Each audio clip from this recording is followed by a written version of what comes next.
Greetings, demons, and welcome to Warhammer Weekly, episode 19, and we are in the final stretch of, well, 9th edition of Warhammer 40k, which is kind of weird to think about, but yeah, in just a week, we're going to have Leviathan actually out and available to us.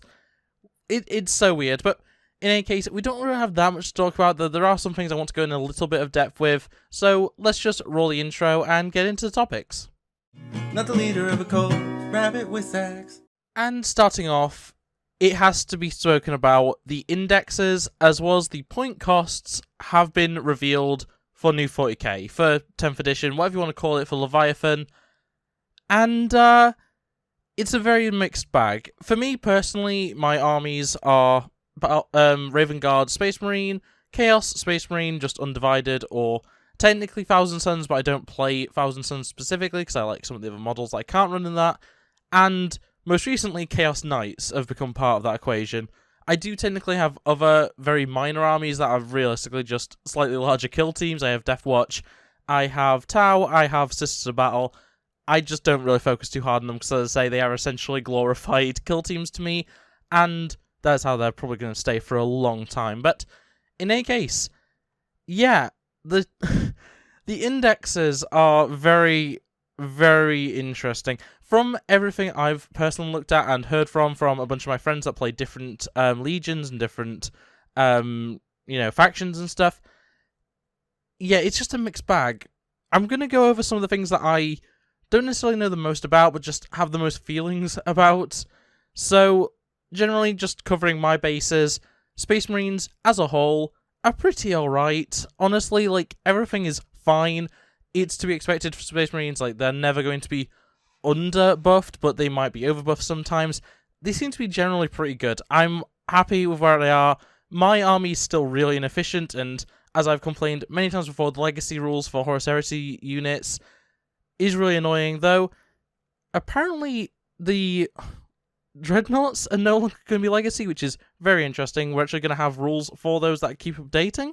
So I don't know why they stepped back on that one, but in any case, I'm not about to start complaining that my units are actually playable again. It is what it is. I don't get why they announced if they were going to roll back it, but anyway, generally, like, Space Marines, I say, perfectly good.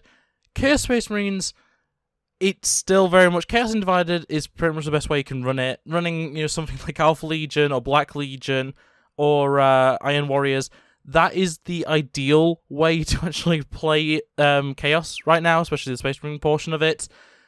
And it's kind of unfortunate. It's fine. It's, alright. Thousand Suns is a lot better than it was last edition, but I'll get into some other things why Chaos is kind of struggling right now. And then, of course, my newest army, essentially, the Chaos War Dogs, the Chaos Knights. Yeah, it's weird. Generally, their stat lines are pretty good. Honestly, they're fine.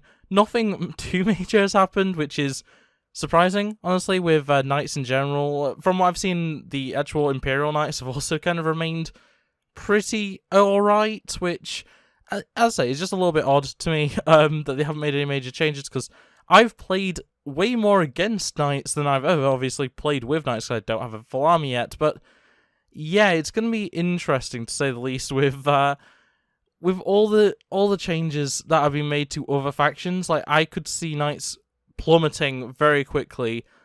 And so, just moving on to talk about some of the other factions that I have a decent amount of knowledge on. Necrons are looking so good. They are looking the best they have been in so long, which is really worrying. It's fine, really, but yeah, some of their new rules and stuff relating to, like, reanimation protocols and stuff are ridiculous. Some of their CP rolls and stuff are absolutely insane. You can save so many more units now, and it's terrifying. They are essentially an unlimited model, like, army, which is, it's worrying. I'm looking forward to playing against them. I have a few friends that play Necrons, and yeah, hopefully I don't get absolutely destroyed. But yeah, no, honestly, it's kind of terrifying, just witnessing it all. When it comes to other factions, like, as I said, Chaos in general, everything except for CSM has kind of fallen by the wayside. Chaos Knights is fine. Demons is as bad as it ever was. Death Guard, specifically, are now useless. They weren't exactly amazing if you weren't good with it last edition, but this edition they are just gone. They're just completely and utterly in the ground, and it's really disappointing, honestly. I really feel bad for anyone that plays Death Guard. As someone who hasn't played Death Guard, it doesn't look too bad on paper, but from everyone I've spoke to, because I have once again quite a few friends that play Death Guard, it's very bad. It's not good in the slightest. They are no longer as tanky as they were, which kind of defeats the point of the entire army. They're less about range, they're more about melee now, which is essentially, that's Khorne army jobs. Like that's what the World Eaters should be doing, not the Death Guard. So very, very odd there. And speaking of Imperial Guard, they are looking pretty bad. They're not looking great by any means. I'm not as well versed on their rules as a lot of the other factions, but yeah, from everything I've heard, they're not looking too fun right now. From what I can see, Scutari, Adeptus Mechanicus, they're looking pretty good. Honestly, I don't have much to complain about those. Same with obviously Tyranids are looking great. What are they called? The Tyranid cult. What are they actually called? Gene Stealers. Gene Stealers are looking really better. I'm not gonna say good. I'm gonna say better. Obviously, with a lot of these factions, I don't have that much personal experience with them, so I don't know how good or bad they were last edition, other than, basic anecdotal evidence. But, yeah, honestly, it's looking pretty good for some of the worst factions. Some of them have kind of stayed in the ground. From what I've seen about Leagues of Votann, your 2,000-point army is no longer 2,000 points. But, yeah, generally, Leagues have even had, a bit of an upgrade, really, though you're just going to have to buy more stuff for them, which is kind of unfortunate. And generally, that's the general vibe of it. There's some factions which have been thrown into the dirt, there's some that have been raised pretty high, as in Necrons is looking very dangerous for this edition, but, yeah, a lot of things have kind of just remained kind of alright, and that's where they need to be. Most factions being middling has kind of been the cornerstone of this, franchise of Warhammer 40k in general. So, perfectly good that is how it's been done. Obviously, with points as well being announced, there's a lot to discuss there. The gist of it, from my perspective, is Space Marines have had a few adjustments, but nothing too special. CSM as a whole, I think, has a lot of decreases, though some of them units are still very expensive. Just going over a few of the other ones I have knowledge of. Death Guard, I know that a lot of their units have been decreased in points.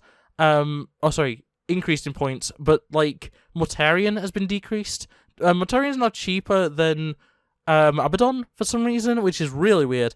But yeah, just generally point numbers are looking alright. I know Imperial Guard had a lot of decreases. Votann, as I say, extremely decreased to a ridiculous extent. It's got to a point where a 9th edition 2,000 point army of Leagues of Votann is now 800 points or something. It's been over halved. It's kind of weird. But yeah, there's a lot of stuff like that where just real big decreases. You can now run an extra knight in a knight army. For 1,000 points, you can actually run 2 armigers and 2 Questoris, which is ridiculous. You can run, I think the actual totals are, you can run a Questoris for 400, and then you can run 5 armigers because of how it works out. It's really weird. That obviously applies to Chaos Knights as well in terms of point values, which is why I'm kind of happy about it. I mean, I'm going to have to buy more units, but I mean, not the end of the world. But yeah, point values are looking all over the place. They're going to be the real deciding factor on how good or bad this edition is, because stat lines are one thing. Stat lines can be changed. Point values do get buffed and stuff, but generally, you're not going to see too many changes to the point values of models. I don't know. It's interesting, and obviously links in the description below to all the articles that have these bits of information on them, so you can check them out for your specific faction. I'll have every single one listed, but yeah, it's a lot to read through. It's a lot to discuss, and yeah, that's really my rambly thoughts on it, because there's so much to cover, and yeah, it's new 40k. That's all I can really say about it. 10th edition is looking interesting. Hopefully it's fun. I have a few friends, especially with the Death Guard players, that are just refusing to play 10th edition until things are fixed a little bit more, which is unfortunate, but it is what it is, and hopefully Games Workshop can make some adjustments in the near future, just to kind of make some of these bottom tier armies a little bit better. But obviously we have to see how things play out properly, like in game, and hopefully everything's all right. And moving on to the only model reveal of the week, which is really weird to say, but obviously with a new edition on the horizon, a new edition box on the horizon, there's not really too much to reveal. Though they did decide at 500,000 Instagram followers to reveal the Tyrannid Deathleaper. So this is of course a very classic model that is being redesigned, reimagined, whatever you want to call it, for the modern Leviathan era, and this guy's amazing. I really, really like this model, and honestly, I'm quite a fan of the original Deathleaper, so honestly, like, it's not difficult to upgrade it because it is a very old model, but it would be difficult for me to feel this happy about this model. Like, I'm getting this model. Like, as soon as they put it up for pre-order, it's mine. I'm getting it. And just generally, it's a really, really cool model. I love the little tactical machinery that he stood on. Not tactical rock, tactical machinery. And just generally, like, the amount of arms, the amount of... he has 2 tails. He has, like, one on his lower torso, and he has one, like, in the back of his head. It's really, really interesting. It has the raptor claws, which are really cool. The giant pincers. Just so many really cool features. And then he has, like, a cloak. Or, like, a cape. Or, like a trench coat design. It's really interesting, and from the back, it's very clear that it's supposed to be, like, its wings that have, like, devolved, so he can't fly anymore, but it does still have, like, physically that part of it there, which is really interesting. Like, as biomorphs, like, they're able to, adapt and change to their scenario, so obviously the Deathleaper once had wings, for whatever reason, and didn't need them anymore, so it doesn't have them. It just changed them into a cloak, into a cape. And it's just a very, very cool model. I'm very interested in getting this one. As I say, I'm definitely getting this one as soon as I can. I'm going to be focusing very heavily on getting Leviathan finished, built and painted, just so that, I can get through it. Leviathan is something that I've been very interested in, getting through. And though I do currently have, like, 5,000 points of Space Marines that I need to paint, right now, my focus is purely getting my CSM finished, which I'm very close to. I only have a few demon models and my Rhino to paint, and then it's going to be purely Leviathan, so just the Space Marines and the Tyranids from there, and it's going to be fun. I'm looking forward to it, and yeah, the Deathleaper looks absolutely phenomenal to me. I know a lot of people do have an issue with, like, the cloak cape thing, but generally, from everything I've seen, it seems people like this model, and at the end of the day, if you don't like the cloak thing, you can, hide it, you can take it away, you can just not include it in the model.